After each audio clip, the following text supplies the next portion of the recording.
Hey guys, how's it going? Welcome back to the channel. I'm Brian, and today we're going to be changing oil on my Camaro. It's going to be my first time changing oil too, so it'll be interesting to see if it all goes smoothly. You really, I don't think you can really screw it up. I don't know. I feel like I could always screw it up. So, for all of you guys that neglected doing it yourself, this video is definitely for you. Especially if you Camaro. If you have a Camaro, then I can help you guys out with where the location is for the filter and where to bleed out the oil and change it. Now to get to the reservoir underneath, we're going to have to use a quick jack, or it's mostly a lift. Holds about 6,000 pounds on each one. So it should be enough to keep the vehicle up, even though it's a big, giant, heavy boat. We lifted a couple of trucks with this thing, so it should work. But if you don't have one of these, you could always use a jack as well, a traditional jack. Essentially one to lift the whole front end so you can have a little bit more clearance, since it is a sports car and it's very low. There's no way that you can really go underneath without lifting the whole front end somehow. But once we have that done, we have the pan. I just went over to Advanced Auto Parts to get the pan, the filter, Mobil 1 oil, synthetic oil, as well as a funnel. Makes it a whole lot easier and eliminates the chances of creating a huge mess. But anyone that's changing oil or has been changing oil, you gotta know that you're gonna get your hands dirty. So, but wear gloves, of course. You don't want that stuff on your hands. And I mean, as you can see too, this car is pretty dirty as well. So I'm gonna give it a nice cleaning too. I'm not sure when I record that, but I do have video of me cleaning the exterior completely and coating it, which is a completely separate video. But if you want to see that, click on the top right-hand corner or left. If I didn't flip this, I think this is gonna be, yeah, left-hand corner, and click on that and it'll take you to those videos. But yeah, without further ado, let's get into it. All right, so we have the quick jacks, or the lift, down on the floor. It's not set up yet. We have to align it with the metal frame first to make sure that it ends up being able to lift the bottom end up without really crushing any plastics under there, or anything that isn't a solid frame. But that's essentially what you're trying to line up blocks with. These rubber blocks are to keep that bottom end cushion, instead of having a metal touch metal. It's to prevent damage, of course. So let's show you exactly where the frame is underneath. Now we have it all completely lined up. There's a thin piece of metal here that stretches all the way down.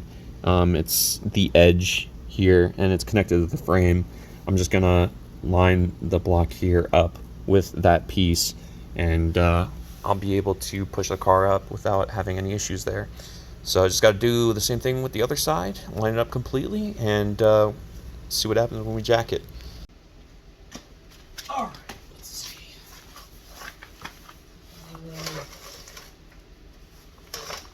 To go right here. So I got the front end lined up. I'm gonna go towards the back. Okay, I think I have that lined up. I just want to make sure that the front end is correct. Double check. All right. I think we're good. All right. Now I have the car jacked up a bit. It's not at a point where it would be a good height to go under the vehicle. But I want to double check to see if everything is going up properly. Sometimes you can have issues with the jack on one end or another going up a little bit higher than the other side. You can have like bubbles within the hydraulic system, but I think we're doing good so far. Let me triple check.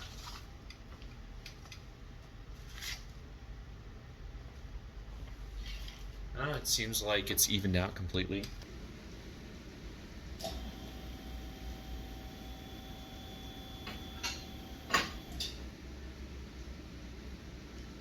Okay, we're at the first segment where it's locked in, but I want to go a little higher. There's a second segment that you can lock it into, which it's when it's at its maximum height. We want to get to that point so we can have as much clearance as possible.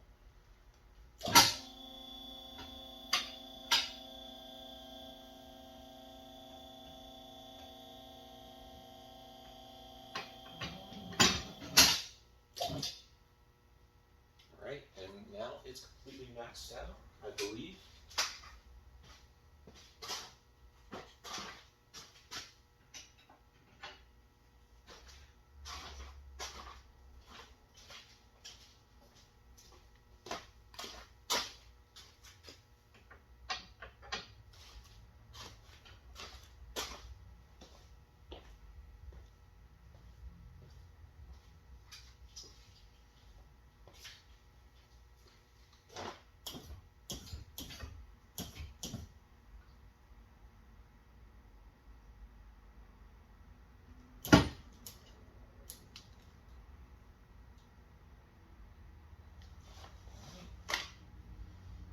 Let me see if it's even. Yeah, it looks like it is. Alright, now that we have enough clearance, let me show you guys exactly what we're working with here and where everything is. So, this is the drain. This is where the oil is going to be coming out of. So we're going to unscrew that, and I'm going to get the pan, leak that out here. And this is the filter. So I'm going to completely replace it and put it in there. And then it should be good to go. That's all there is to it. All right, let's see this thing bleed.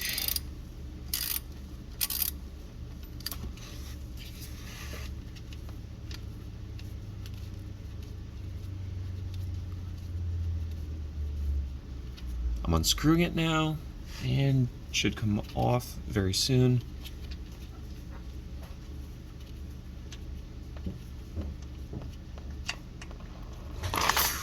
There we go. Oh, wow.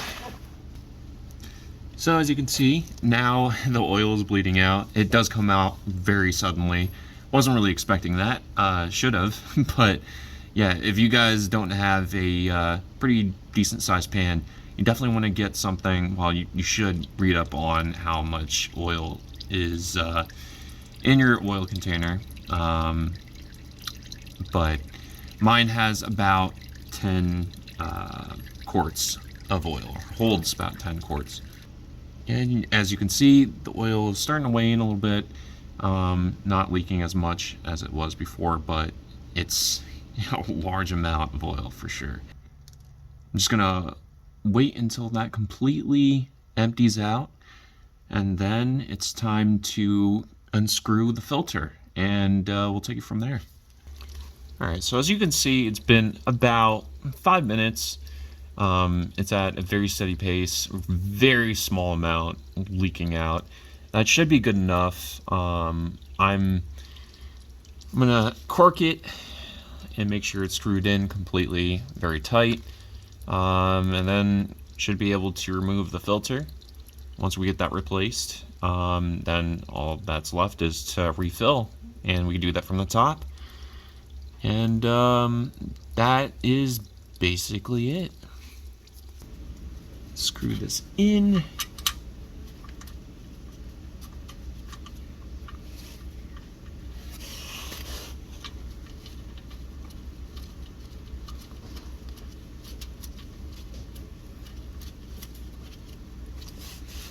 Make sure that it's nice and tight.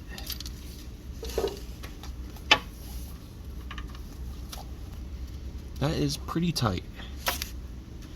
All right. Now, to dispose of old oil, you can just put it in a container of any sort and either give it to a local mechanic. They know exactly how to recycle it or dispose of it. Or if you know how to do it yourself, of course, you can do it yourself.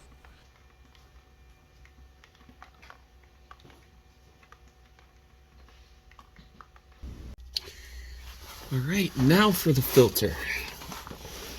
I'm going to use the swivel gripper. Apparently that's what it's called. But it'll give some better grip to take it off if I can get the right angle. Doesn't seem like it'll be possible. All right. Well, I'm just going to have to find another tool. See if I can find another tool that can grip that.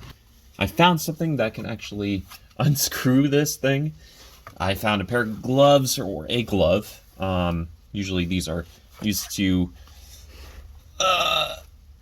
grip any sort of well, I mean, we use these for washing cars on the outside. When you have soap, it kind of makes everything so slippery. So this glove should work. I'm not sure, but I did get it to turn a little bit. I don't know.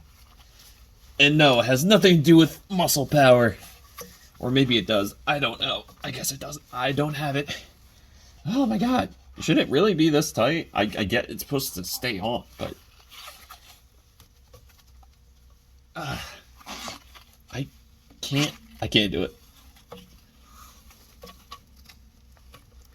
I think I turned it, actually.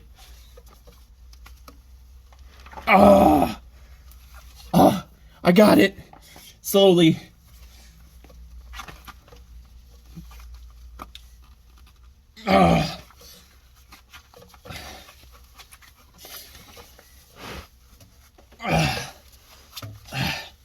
There we go. That's what I'm talking about. Oh, God. Yeah, I think another reason why it's good to wear gloves or get some sort of gripper for these filters is when it gets all covered up in oil like this. Oh, there it goes. All right. There we go. That's the old filter. I'm going to go ahead and dry some of the components that are a little wet from the oil, and I'm going to screw in the new filter. But I'm going to show you guys how to prep the filter, because you do have to kind of prepare it before screwing it in. So I'll show you guys that as well. This is a newer one. So what you do is, to prep it, I'm going to set it up actually to show you guys. But you want to put some oil around here to seal it, as well as on the inside to lubricate it, I guess. It's just a precautionary thing. All right, so I'm going to put a little bit of oil on the cap. Okay. Then I'm going to pour some over the top. Seal it up, and as I'm doing that, it's seeping into the pores and the actual filter as well to go down to the bottom. I don't think you really need too much, so I'm just going to keep it like that. And that should be good. Now that I've poured a bit of oil on the top and on the inside of the filter, it should be all ready to go and prepped. So all we need to do is screw it in on the bottom. Make sure that it's screwed in hand tight. You never really want to screw it in too tight. And you don't want to use a wrench or anything like that to compromise the filter. You just want to be gentle with it, but of course tighten it as tight as you can. And then we'll take it from there. Where the filter goes, that's what it looks like. It's right next to the reservoir, and this is the reservoir itself. Right here, this whole thing. I do apologize for shooting this in portrait mode when it should have been in landscape. But installation of a new filter is just basically like the complete opposite of uninstalling the older one. You just screw it in and screw it in by hand until it's tight enough. You know it won't cause a leak or come loose. You just don't want to use anything like a wrench unless you really have to, because then it could end up damaging the filter itself.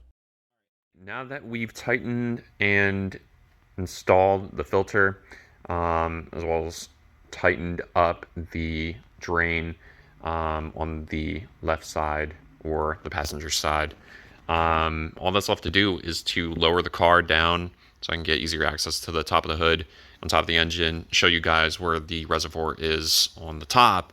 Then we're going to pour all 10 quarts of Mobil 1 synthetic oil and run it for a little bit, let the oil circulate, and make sure there aren't any kind of leaks on the bottom there, and cross my greasy fingers that there aren't any, and then it's a success.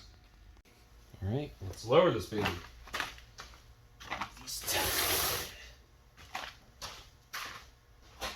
First, I gotta raise it up a little bit so that this part right here can be lifted, because then it'll just stay locked in regardless.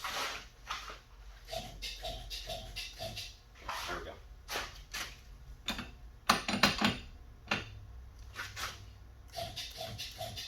Up a little bit more. There we go. Make sure the other side's the same. Alright, everything looks like it will slide over that one segment.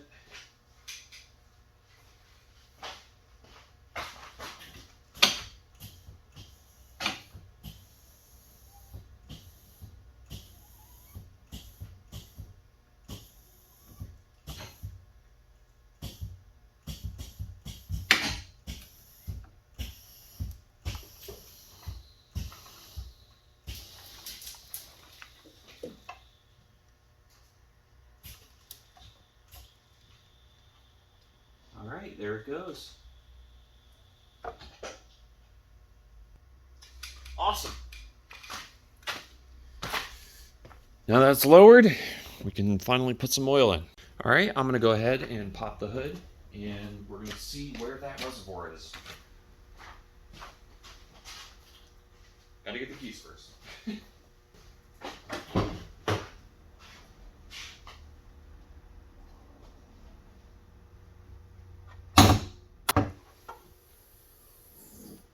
Ah, there's that sweet V8 in all of its glory. Alright, let's see. I'm going to bring you in for a closer look. So, alright, where can the oil be? There it is.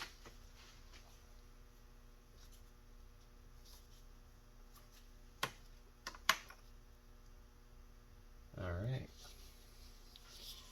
So you have the oil entranceway here, or the cap for where you would pour the oil on the right side of the V8 engine, or on the top here.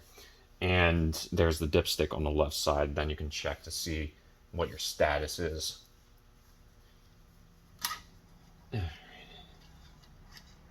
a very long rod. And basically, how you can tell if you really need to change your oil or not, or to tell if it's healthy oil, the darker that oil is, the older. It indicates age and how old it is. But if it's clear like this, it's not always going to be completely clear, of course. Oil is just not like that. But if it's more of a clear color, then you know that it's still fresh. Go ahead and try to jam that back down. Lock it in. Well, it really doesn't lock in, but it's down. All right. Let's see. Now, best way to put oil in is with a funnel, because then you would just get it all over the place. I'm going to show you. Right here is where the oil goes. So you can see it's a slant and there's not much of a nozzle or neck or anything there. So a funnel would definitely be suggested, so you don't end up messing with all of the components around it and creating a huge mess. This is my dumb way of holding up a funnel. Now, it should work regardless, but there you go. All right. All right. And down the hatch it goes. If I can aim correctly. It should be good. I don't know why I'm not wearing any gloves. I kind of just like took them off. I get tired of it. But yeah, whenever you're working on the engine or any chemicals or anything for that matter, please wear gloves. Don't do what I do. Okay, I didn't overwhelm the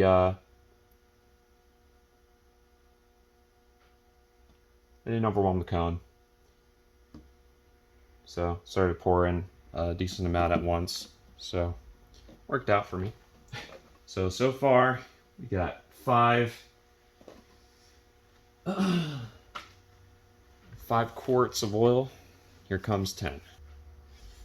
All right, so poured all 10 quarts. Now I can remove the tape and the funnel. It's a ridiculous way of doing it. I mean, it worked, but put this back on. Make sure that it's tight. All right. Now I'm going to run it a little bit for a couple seconds. Then I'm going to shut it off again and make sure there aren't any leaks. Usually, I would suggest going for a test drive of some sort, maybe going up and down the street and then coming back. But first, run it and keep it stationary. And that should be enough to show you if you tightened everything up on the bottom end enough. And you can also check the dipstick to see if everything is running smoothly. Let's shut this thing and start it up. All right, let's see. So I'm going to start it up, and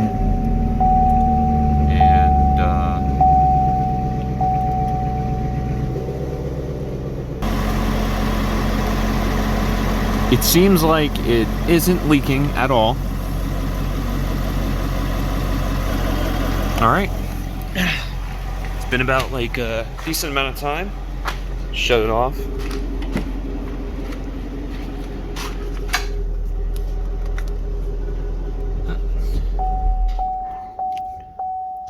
If you didn't tighten anything up or didn't tighten anything down here enough, you'd be able to see something drip. But I don't see any leaks whatsoever. As long as there aren't any leaks, then we should be good. And if there's any issues, then I'll definitely report it.